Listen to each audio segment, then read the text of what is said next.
Heather got clocked by Mary in the last episode. She got clocked by Angie and Bronwin this episode, as well as production.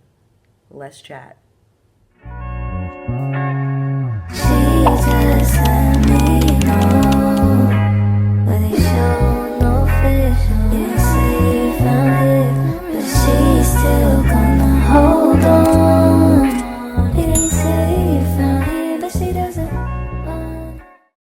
What's up, everybody? It's your girl Bonnie Scotch. Thank you so much for clicking on my video today. I wanted to bring you a review for Real Housewives of Salt Lake City. This is season 9, episode 6. Before we get into this review, go ahead and hit the like button for me. When you hit the like button, not only is it a free way to support my channel, but it also lets YouTube know that I'm here and that you all are rocking with my commentary, so YouTube starts to shoot my content out to other viewers just like you. I just wanted to give a huge shout out to all of my new subscribers that have joined me in the last week. I would say I got something like 80 new subscribers in the last week between Salt Lake City, New York, and Potomac. So huge shout out to the new Scotch Bonnies out there, Bonnie Gang, Scotch Gang. We out here, we live. Y'all already know what it is. I love seeing the new comments, the new names roll in, and I just want to let y'all know how deeply and sincerely appreciative I am for you all.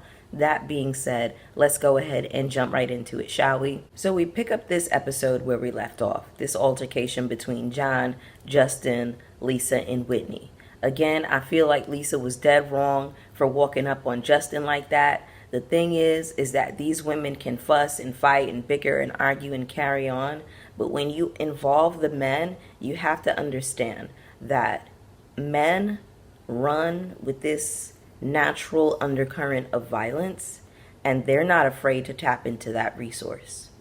You can't really play with them like that. Keep the stuff that y'all have between y'all. The men ain't got nothing to do with it. So Angie is asking Mary to do a prayer. Mary is asking Lisa to hold hands with Whitney. Immediately after the prayer, Lisa snatches her hand away and she starts fussing with her. So much for that prayer. So at this point, Lisa is still fussing with Whitney, and Justin leans over. He literally just leaned over like that, and he says, "Why do you keep calling my wife a liar?" I don't feel like Justin should have said anything to Lisa in this moment. I'm not saying like he did anything necessarily wrong. I feel like he should have left it alone. He said, "Why do you keep calling my wife a liar?" Y'all, John, I don't know where John was, but he flew across that room. He flew across that room, and he started to rough Justin up. He pulled him away. I said, now wait a minute. The men are getting physical. The men got physical, y'all. Now let me tell y'all something. Justin ain't no petite dude by any means.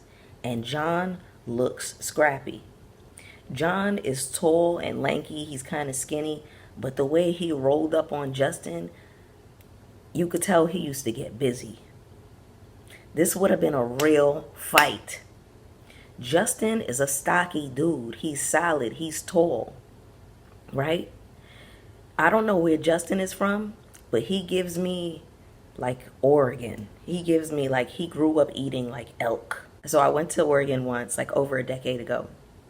And I was with this organization that used to throw concerts for K through 12 schools across the U.S. Y'all, some of the biggest children I have ever seen in my life are in Oregon. Do you understand me? They hunt and they eat elk. They are just built different. Justin is built like that. Like he's a big dude. This could have got so ugly. So in the next scene, we see Justin dumping all of Lisa's alcohol down the sink. That was a lot of alcohol, y'all. It was like full bottles of Vita tequila. All of the little, I guess they had like, you know, the seltzer little, what are those things called? You know, like the hard seltzer. I think they had those. He was dumping all, and I'm talking about cases of the seltzer. I said, oh my God, y'all, Justin is petty. He could have asked, you know, them to come and pick it up. Like, hey, come get your stuff, or gave it away or whatever. He dumped it. And then we have another scene where Lisa is with John, and she said that she was surprised at Justin's reaction. Lisa, why were you surprised? You walked up on that man and told him that his wife was a liar. What was the expectation? You got both Justin and your husband activated. Then we have a scene with Brittany and Heather meeting up.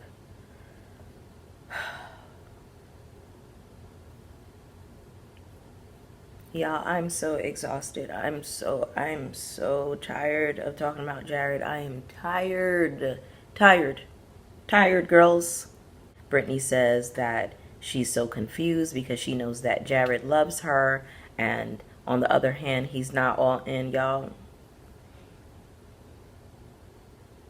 I'm so tired of talking about this man. You know what I've had? I've had it. The off. I've had it with you. Go the home. I've had it officially. Heather says, I love you and I don't want you to look crazy, but you're talking crazy.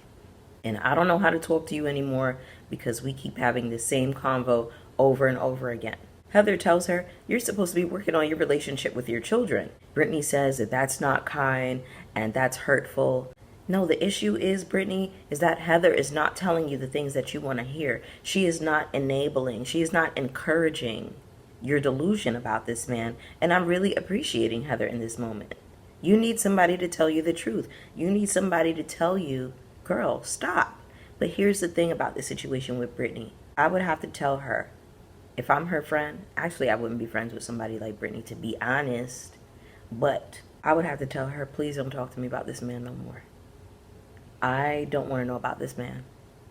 Because I'm going to say the same thing every time and you're not going to like it. So when you're ready to get off the merry-go-round, when you're ready to take your clown shoes off, when you're ready to take off the red nose and wipe off the clown makeup and turn down the when you're ready to leave the carnival, I'll be here. Okay? She doesn't want to get off the merry-go-round.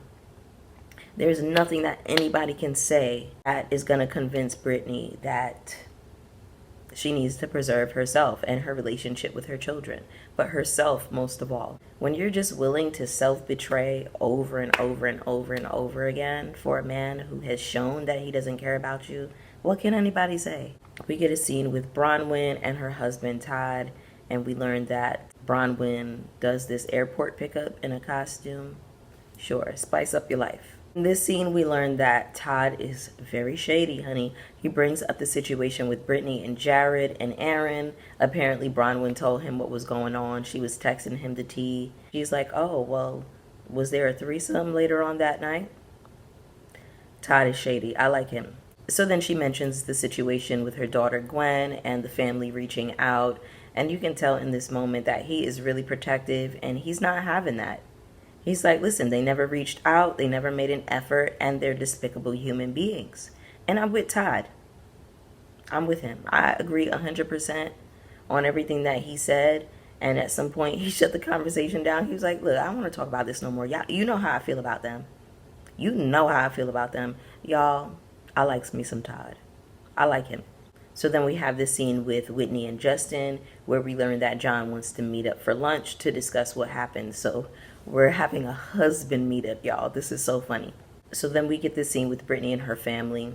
They have this little, church gathering outside of the church. So it's the church folks coming over to folks' house to kind of like, I don't know what they do, child. Just talk and socialize, whatever. Heather is there. Angie shows up. Angie comes in with a bottle of wine. Brittany is acting all offended that she brings her this bottle of wine. And she's like, who does this? Who brings wine to a Mormon event?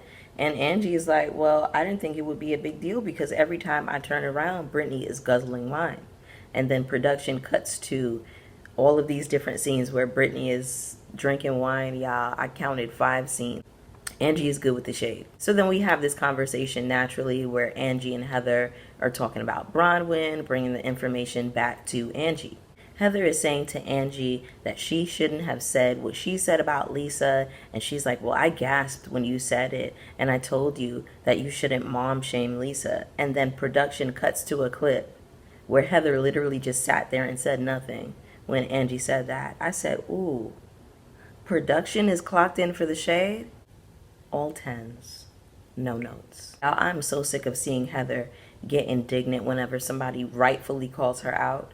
Angie tells Heather, well, you just sat up here and watched Lisa call me a bitch and tell me to F off, and you didn't say anything to her. So it seems like your support only leans in one way. Angie says that, I've known Heather since she was 15, and she will do anything to be at the cool kids table. And we have been saying that for weeks. We have been saying that Heather is desperate for acceptance from Lisa for whatever reason.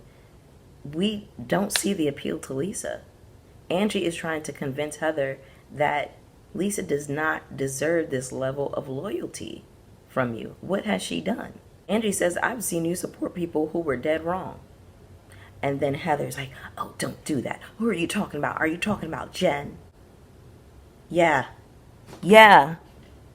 She gave you a black eye and you still lied for her. She blackened your eye and you still went around lying. There really is no bounds to who you will be blindly loyal to. You have no boundaries. You will be blindly loyal to whoever. And I'm so glad that Angie pointed this out, that you are so fake. Angie is absolutely right. And she gagged you with the truth and you didn't like that. And now Heather's like, oh, well, I'll entertain the idea that, you could be right. Girl, because when she ran it all back to you, you knew that it sounded crazy. The lengths that you're going to support Lisa, the lengths you went to support Jen Shah, and that Angie doesn't have your support in the same way. She gagged you. Heather says that's food for thought. Heather, shut up. We have this scene where Justin and John are meeting up. So they get to talking, and by the end of this conversation, for whatever reason, John thinks that Justin needs to apologize to Lisa. No, baby. Lisa needs to apologize to Justin. She should have never said nothing to that man anyway. She walked up on that man hard and fast. For what? John apologizes. He says, I'm sorry I put my hands on you. Whatever, cool. Justin says that he doesn't feel like he should have to apologize to Lisa. He's going to give it some thought. And I really appreciated that he said this and that he wasn't going to be fake, because a lot of the times on these shows, especially on Housewives, we see these women apologize and then the next day they're back to bickering about the same thing. And it's like, you didn't get over it. You're not apologizing. You're not really moving on. And sometimes if you're not sorry, just say you're not sorry. Stand in what you did. So I really appreciated Justin for this moment. We get a scene with Bronwin and Heather meeting up to discuss their beef. Now, Heather walks into the house, y'all, and there is piss and poop on the ground. Y'all, the piss was dried up. It was starting to dry up on the floor. The poop was dried up. There's dried piss and shit on Bronwyn's floor. My thing is this. If you got piss and shit on your floors, don't invite me to your house. Heather was eating a piece of coffee cake. I don't know how. I wouldn't be able to eat. I wouldn't be able to sit down. I wouldn't be able to do nothing. I would just be looking around like, so I heard about this really cute spot downtown. Do you want to run out there really quick? Like, girl, we're not sitting in your pissy, shitty house. I'm not inhaling piss and shit fumes. And then she got like 6, 7, 8 dogs. The dogs are roaming around. Girl, put the damn dogs away. Put the dogs away when you have guests. Absolutely ridiculous. So then they're having this conversation, and Heather once again is refusing to own her part in the mess. She's calling Bronwin messy. And the one thing I did not appreciate in this moment is how Bronwin is like, well, if you want me to call it messy, then I'll say it's messy. No, Bronwin, it was messy. Just say that. Just own it. With people like Heather, you have to be straight with them. You have to be direct with them. You have to be like, yeah, I was being messy, and here's the reason why. And it is what it is. Like, what could Heather say to that? And none of us are mad at you for the way you handle things, Bronwin. We're really not. We're on your side. Bronwin says that she invited everyone on a trip. She doesn't know if they're in a place where if she wants Heather to come. Heather gets indignant again. She says that Bronwin is terrifying. Bronwin is terrifying? More terrifying than Jen Shah, who blacked your eye? Who hit you with that,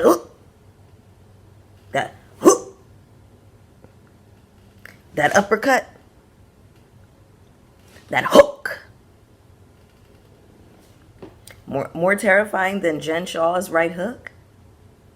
Heather, please be serious. Please. I can't deal with Heather. I cannot take Heather seriously. It's so crazy too, because Heather used to be one of my favorites. Heather used to be one of my favorites. Meredith used to be one of my favorites. Speaking of Meredith, she wasn't even in this episode, and I didn't miss her. Heather, you want to know who's terrifying? You.